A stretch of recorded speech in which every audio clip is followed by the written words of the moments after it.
Welcome students. Business study में आज का जो हमारा टॉपिक है scientific principles of scientific management. अब देखिए, जो हमारे प्रिंसिपल्स ऑफ साइंटिफिक मैनेजमेंट हैं वो एफ.डब्ल्यू. टेलर के द्वारा दिए गए हैं।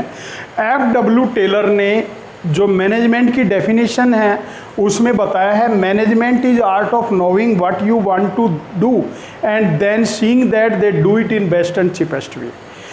प्रबंध ये जानने की कला है कि आप लोगों से क्या करवाना चाहते हैं, तत्पश्चात ये देखना कि वे उसे अच्छे से ढंग से कम समय में किस प्रकार से पूरा करते हैं।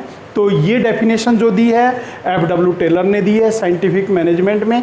तो साइंटिफिक मैनेजमेंट में जो उन्होंने प्रिंसिपल्स बताए हैं वो बताए हैं science not rule of thumbs. देखिए, science not rule of thumbs में एफ.डब्ल्यू. टेलर ने बताया है कि अब हमें बिजनेस में नई टेक्नोलॉजी से काम करना है, पुरानी टेक्नोलॉजी को अडॉप्ट नहीं करना है। ये नहीं है कि हमारे बिजनेस में जो पुरानी टेक्नोलॉजी है उसी से काम करते रहें। हमें अपने बिजनेस में अगर चेंज लाने हैं तो हमें नई टेक्नोलॉजी को अडॉप्ट करना है, जिससे कि हम अपने बिजनेस में आगे सक्सेस हो सकें और ज़्यादा से ज़्यादा कस्टमर को अपने बिजनेस की ओर आकर्षित कर सकें और बिजनेस को आगे बढ़ा सकें। दूसरा पॉइंट बताया है harmony not discord. F W. Taylor ने बताया है कि हमें बिजनेस में जो भी वर्क करना है, जो भी एक्टिविटी मेंटेन करनी है, उनमें एक harmony relation, sweet relation create करना है। किसी प्रकार का कोई डिस्प्यूट क्रिएट नहीं करना है और एम्प्लॉयर और एम्प्लॉइज का जो माइंड है वो रिवलेट करना है कि दोनों एक दूसरे के बगैर अधूरे हैं।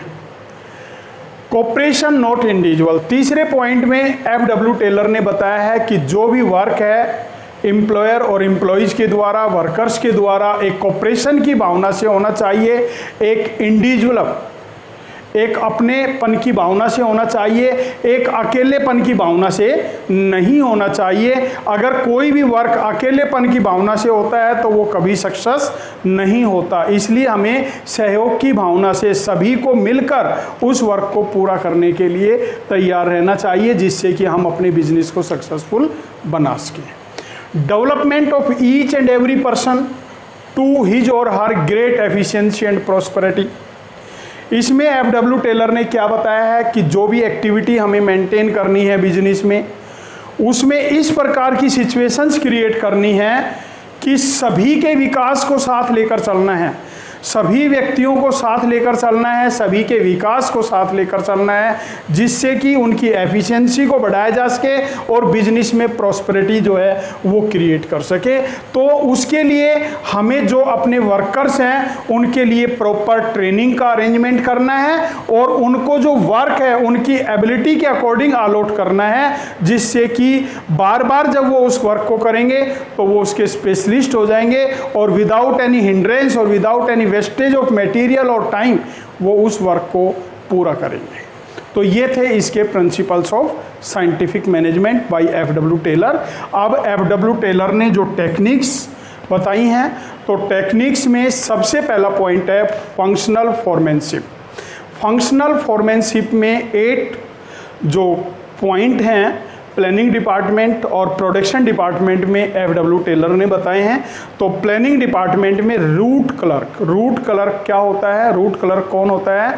जो हमें कार्य दिया गया है उस कार्य को किस रूट से पूरा करना है, यानी कैसे पूरा करना है उसमें, जिससे कि वो वर्क हमारा सक्सेसफुल हो सके।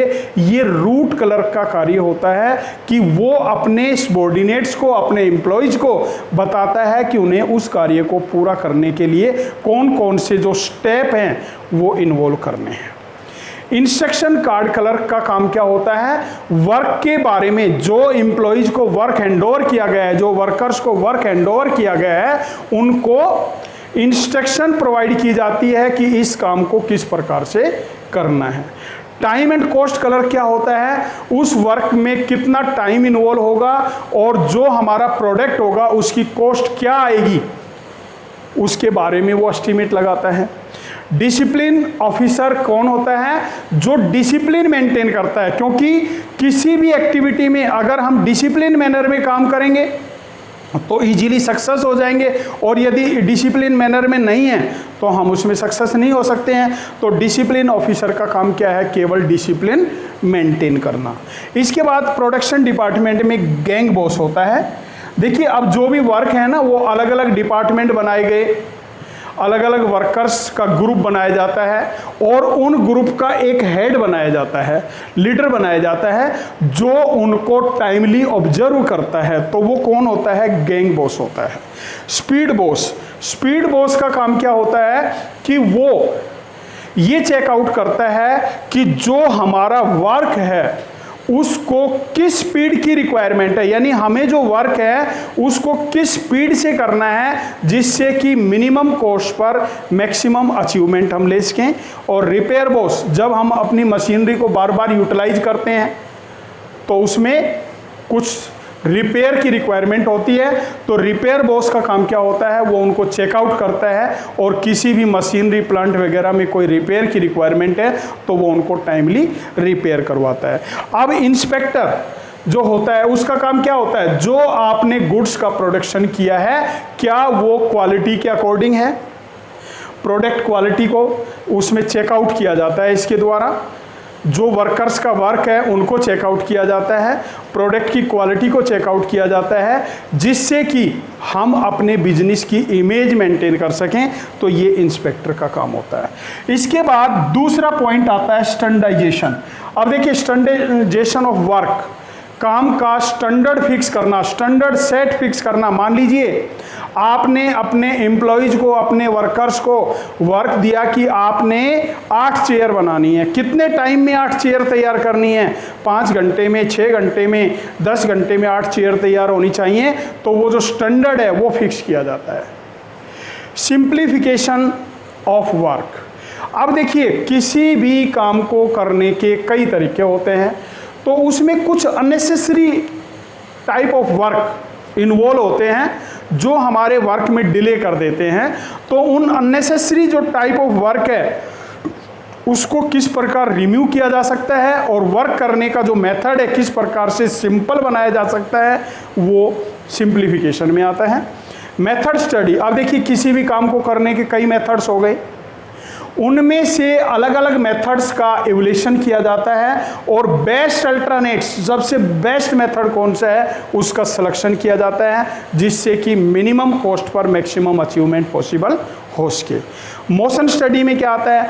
मोशन स्टडी में आता है कि वर्क का मूवमेंट क्या है, जो हमारे वर्कर्स हैं उनके काम करने का मूवमेंट क्या है। मान लीजिए एक मिस्त्री एक मकान बनाने का काम कर रहा है, तो वो ईंटों को किस प्रकार मूवमेंट में लेता है? कभी उसको उठाता है, कभी तिरछा करता है, कभी उस लट्टू को लेकर उसका कि मतलब लेवल फिक्स करता है। तो उसका मूवमेंट क्या है किसी भी काम को करने का, वो मूवमेंट जो है इसमें चेकआउट किया जाता है। टाइम स्टडी में किसी भी वर्क को करने में एक वर्कर कितना टाइम लेता है, उसमें टाइम स्टडी जो है वो चेकआउट की जाती है, और वो टाइम जो है वो नोट किया जाता है। फटीग स्टडी में क्या बताया है कि जब हम कंटिन्यू कोई भी काम करते हैं तो थकान महसूस करते हैं, तो एक कुछ समय के बाद हमें रेस्ट दिया जाना चाहिए, जिससे कि हम अपने आप में रिलीफ महसूस कर सकें, और उसके बाद जब वर्क स्टार्ट करें तो पूरी कैपेसिटी और पूरी स्टेमिना से उस काम को कर सकें। मान लीजिए आपके घर पे कोई लेबर काम कर रही है, सुबह 8 बजे काम करना स्टार्ट करती है, 1 बजे तक जब वो काम करती है तो 1 से 3 बजे तक बीच में उनको रेस्ट दिया जाता है। क्यों दिया जाता है? क्योंकि 1 बजे तक उनको थकान महसूस होने लगती है, और उनका जो वर्क काम करने की जो कैपेसिटी है वो धीरे धीरे क्या हो जाती है? डाउन हो जाती है। जब उनको 1 या 2 घंटे का रेस्ट मिल जाता है, उसके बाद जब वो काम स्टार्ट करते हैं तो वो उसी स्टेमिना से काम करते हैं जो उन्होंने सुबह 8 बजे स्टार्ट किया था। इसलिए FW टेलर ने क्या बताया है कि काम के बीच में हमें अपने वर्कर्स को रेस्ट दिया जाना चाहिए, जिससे कि जो उनको थकान महसूस हुई है उससे वो रिलीफ महसूस कर सकें। डिफरेंशियल वेजेस सिस्टम में क्या बताया गया है? डिफरेंशियल वेजेस सिस्टम में बताया गया है कि हमारे पास जो वर्कर हैं, ऐसे वर्कर भी हैं जो काफ़ी काम करते हैं, और ऐसे वर्कर भी हैं जो कामचोर हैं, काम नहीं करते, जिन्होंने कम काम किया है। एक वर्कर ने पूरे दिन में 2 चेयर बनाई हैं, एक वर्कर ने पूरे दिन में 10 चेयर बनाई हैं। और यदि हम दोनों को सेम सैलरी देंगे तो दोनों में डिफरेंशिएट क्रिएट हो जाएगा कि जिसने 2 चेयर बनाई है उसको भी सेम सैलरी है, जिसने 10 चेयर बनाई है उसको भी सेम सैलरी है। तो क्या होगा, दोनों में डिफरेंशिएट क्रिएट होगा। और जिसने 10 चेयर बनाई है नेक्स्ट डे वो कम चेयर प्रिपेयर करेगा, वो 10 नहीं बनाएगा। इसलिए हमें वेजेज में डिफरेंशिएट करना है कि जिसने कम चेयर प्रिपेयर किए उनको कम सैलरी दी जाए और जिन्होंने ज़्यादा चेयर प्रिपेयर किए उनको ज़्यादा सैलरी दी जाए, जिससे कि जो हमारा वर्क जो सिचुएशंस है वो मेंटेन रहे। मेंटल रेगुलेशन में क्या आता है कि मेंटल रेगुलेशन में आता है कि जो हमारे बिजनेस में वर्कर्स हैं, एम्प्लॉयज़ हैं और जो एम्प्लॉयर हैं, दोनों का माइंड हमें रेगुलेट करना है। क्या करना है कि दोनों को ये कि मतलब सिचुएशन से क्रिएट करना है कि दोनों एक दूसरे के बगैर अधूरे हैं। एम्प्लॉयर एम्प्लॉयज़ के बगैर अधूरा है और एम्प्लॉयज़ एम्प्लॉयर के बगैर अधूरा है। और दोनों के माइंड में जब ये सिचुएशन क्रिएट हो जाएगी तो वो एक हार्मोनी रिलेशन में काम करेंगे और उनमें किसी प्रकार का कोई भी डिस्प्यूट क्रिएट नहीं होगा। कर दो।